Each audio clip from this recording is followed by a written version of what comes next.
मंडळी, तनुश्री दत्ता बॉलिवूड विश्वातलं एक ग्लॅमरस चेहरा, ग्लॅमरस नाव. मात्र अनेकदा वादग्रस्त वक्तव्यांसाठी आणि वादाच्या भोवऱ्यात कायमच तनुश्रीचं नाव समोर येतं. हो नोकरी प्लीज या चित्रपटाच्या गाण्याच्या सेटवर नाना पाटेकर यांनी केलेलं गैरवर्तन असेल किंवा मी टू मुवमेंटच्या माध्यमातून अनेक दिग्दर्शक कलाकार यांनी केलेलं गैरवर्तन आणि त्यांच्यावर केलेले आरोप. नाना पाटेकर यांनी गैरवर्तनाचा खुलासा जो आहे तो तनुश्रीनं केला आणि त्याच्यानंतर अनेक कलाकार मी टू मुवमेंटच्या माध्यमातून त्यांच्यावर झालेल्या अत्याचाराबद्दल, गैरवर्तनाबद्दल मोकळेपणाने बोलू लागले. त्यानंतर तनुश्रीने अनेक दिग्दर्शकांची नावं, को स्टार्सची नावं समोर आणली. पुन्हा एकदा तनुश्री चर्चेत आलेली आहे. तनुश्रीने सोशल मीडियावर एक व्हिडिओ शेअर केला. या व्हिडिओमध्ये ती प्रचंड घाबरलेली दिसते, ती रडताना दिसते. तिला आता तिच्या स्वतःच्या घरात राहण्याची भीती वाटू लागली. नेमकं काय झालंय सगळं तिनं थोडक्यात त्या व्हिडिओत सांगितलं. मात्र आम्ही जेव्हा तनुश्रीशी फोनवरून संवाद साधला त्यानंतर तिनं अनेक गोष्टींचे खुलासे केलेले आहे आणि या सगळ्या प्रकरणाबद्दल ती सविस्तर बोलली आहे. बघूया तनुश्री काय बोलली आहे. मुझे तो एक्चुअली कल जो मैंने वीडियो बनाया वो कल एक सिंगल इंसिडेंट नहीं था। पिछले 4-5 साल से मुझे परेशान किया जा रहा है। मेरा 2022 में ब्रेक फेल करके मेरा एक्सीडेंट करवाया गया। उसके बाद मेरे घर के अंदर मेड प्लांट करके मेरे खाने पीने में चीजें मिला के जहर या मेडिसिन या ड्रग्स क्या पता नहीं क्या था, मुझे पूरा बीमार करवाया गया। मैं बहुत ज्यादा बीमार, वहां से भाग के मैं उज्जैन गई तो वहां पे एक्सीडेंट हुआ। उसके बाद मेरे घर के बाहर हर दिन कहीं ना कभी ना कोई आ जाता है बेल बजा के, मतलब हर तरीके से परेशान, दिमाग का दही करने की कोशिश की जा रही है। लोग फॉलो करते रहते हैं, गुंडे, आदमी, झुंड के झुंड। मैं कहाँ जा रही हूँ, कहाँ आ रही हूँ, दूसरे शहर जा रही हूँ, मंदिरों में साधना के लिए मैं जाती हूँ, पिलग्रिमेज, वहां भी वो पहुंच जाते हैं।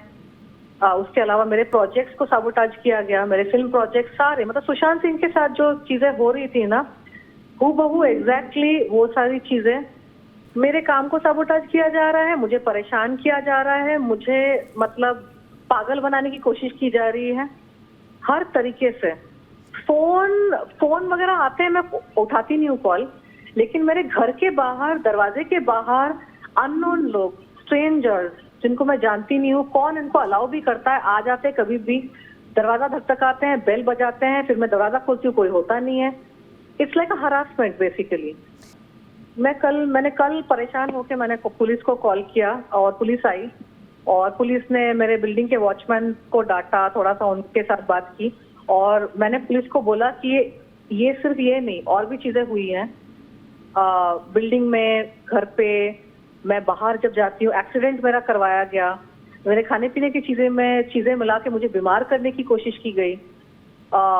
मेरा food poisoning, multiple food poisoning 4-5 साल में, मतलब 1000 बार मुझे फूड पॉइजनिंग दिया गया, क्योंकि मेरे खाने पीने में कुछ ऑर्डर करती हूँ, खाने पीने के पैकेट खुल के आते हैं, कोई मेरे अमेज़न के पैकेट लेके जाता है, कोई मेरी चीजें, मतलब आई कांट इवन टेल, पिछले 4-5 साल में कितने अलग अलग तरीके से मुझे परेशान किया तो गया है। आपको किसी पे डाउट आ रहा है क्या? किसी से दुश्मनी थी आपकी? डाउट नहीं, यकीन है, क्योंकि नाना पाटेकर जिसके ऊपर मैंने मीटू का केस लगाया था 2018 में, उसके बाद ही ये सारी चीजें शुरू हुई। उसके पहले मेरे लाइफ में कभी इस तरह की मैंने घटनाएं कभी एक्सपीरियंस ही नहीं की, छेड़खानी कभी एक्सपीरियंस नहीं की।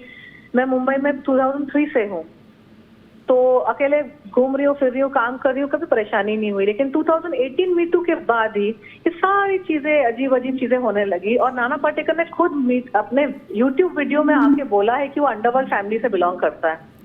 पुलिस के साथ मेरी बात नहीं हुई ज्यादा, पुलिस कल आई थी, ब्रीफली उन्होंने मुझसे ओवरऑल एक आइडिया लिया कि मैं परेशान हूँ। उन्होंने मेरे को बोला कि जो सीनियर इंस्पेक्टर है उनसे मुझे बात करनी चाहिए, तो उनके साथ जब मैं मिलूंगी तो मैं उनसे खुल के बात करूंगी और सारी इंसिडेंट्स के बारे में बताऊंगी कि गुंडे फॉलो करते हैं। होटलों में ऐसे इंसिडेंट हुए हैं कि मैं होटल में चेक इन किया है और किसी और के पास स्पेयर चाबी है और मैं कमरे के अंदर हूँ और वो चाबी लेके कमरे के अंदर घुस गए कोई आदमी, और एक बार नहीं, जितनी बार मैं जा रही हूँ, कहीं पे रुक रही हूँ, ये होता है। या फिर मेरी एब्सेंस में किसी और के पास चाबी दे दी गई है, वो अंदर आके चीजें इधर उधर करके किसी चीज को लेकर, या बस एक मुझे जताने के लिए कि हाँ हम तुमको फॉलो कर रहे हैं, हम तुमको परेशान कर रहे हैं, ये जान लो कि हम तुम्हारी जान के पीछे पड़े हैं।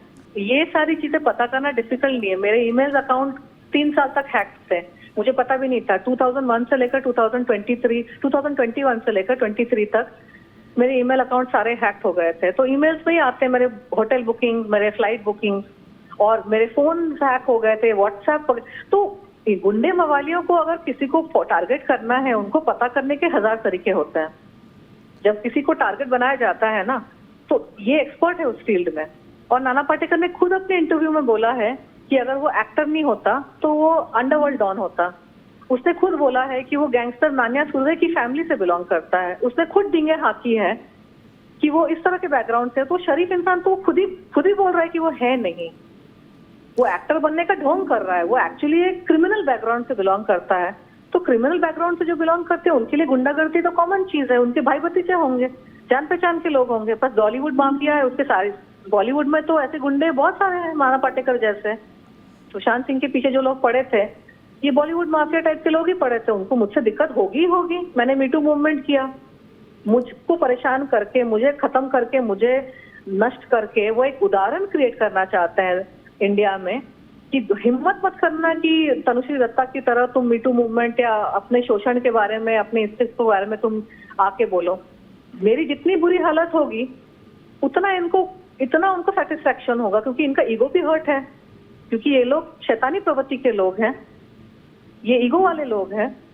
ये हमारे जैसे लोग थोड़ी ना है, परेशान करने वाले लोग। लड़कियों को परेशान करते हैं, लड़कों को परेशान करते हैं। तो ये तो स्वाभाविक सी बात है। जब ये सारी चीजें हो रही है, मुझे शक नहीं था, मुझे यकीन था।